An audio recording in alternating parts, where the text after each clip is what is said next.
Video pengakuan seorang janda yang ingin menjual ginjal demi bayar utang viral di media sosial. Video itu diunggah akun Instagram @lensaberitajakarta pada Kamis 30 Desember 2021. Diketahui janda beranak 4 itu tinggal di Kampung Rawalini, Tangerang.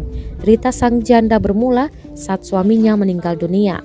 Ia terpaksa meminjam uang dari bank keliling demi membayar cicilan motor mendiang suaminya.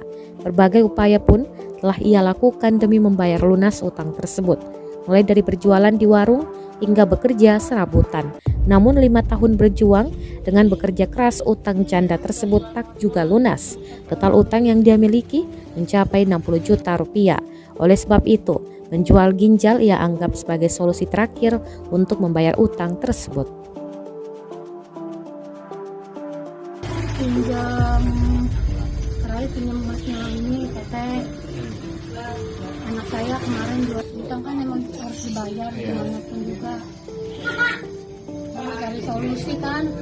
Yang saya bilang tadi mentok gitu. Belum ada tanggal. Dari yang awal 5 tahun itu? Atau yang... Bukan dari permasalahan ini yang saya ngajuin. Belum ada tanggal. Terima kasih sudah nonton. Jangan lupa like, subscribe, dan share ya.